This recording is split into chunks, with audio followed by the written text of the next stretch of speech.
All right, so moving on to part 2 of the square pyramids. Now notice this is no longer a net, it is the actual 3D figure of a square pyramid. However, notice there are only 2 numbers here, and how I showed you in the first video, there also could be ones that show us 3 numbers. But I'm going to show you how to solve for the surface area of these shapes just like I did for the nets.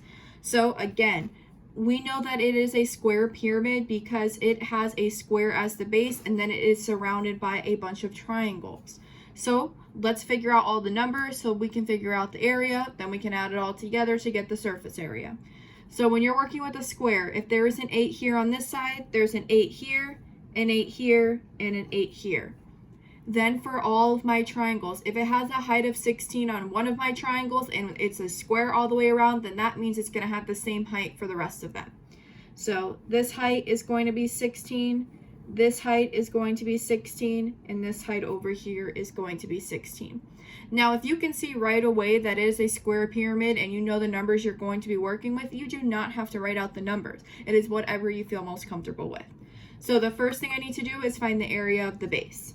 So again, we are working with a square. It is side squared, or again, length times width, whichever one you feel most comfortable with. So we have 8 to the power of 2, which is 64.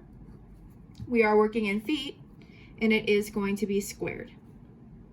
So that will be the area of the square for the base of our square pyramid. Now let's move on to the triangle.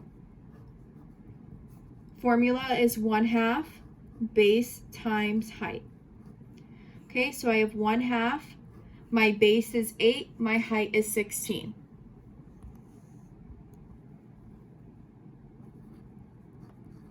Okay, let's figure out what 16 times 8 is. We get 48. I get 8 plus 4 is 12. So I end up with 128. Don't forget, you still need to do half of that. So let's divide it by 2. 2 can go into 12 6 times. And can go into 8 4 times.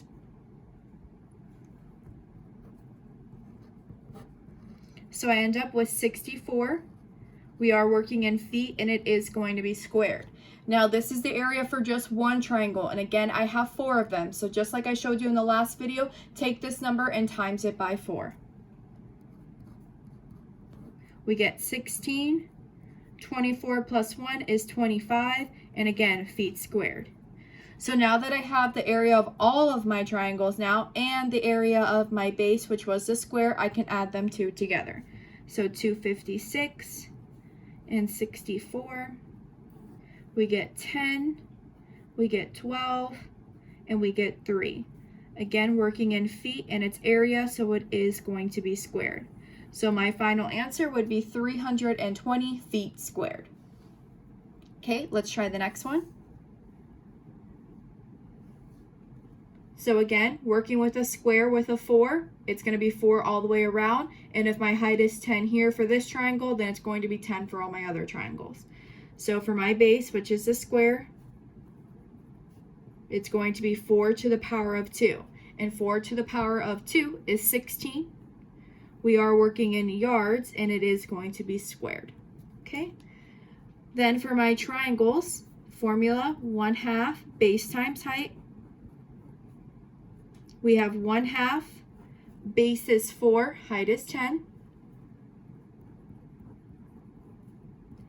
4 times 10 is 40, and half of 40 is 20. We are working in yards, and it's squared. Okay, again, that's the area for just one triangle, and I have 4 of them, so I'm going to take this and times it by 4. I get 80 yards squared. Now that I have the area for all of my shapes, I'm going to add them 2 together. So I'm going to add 16 and 80 together. We get 6, we get 9, we are working in yards, and it is squared.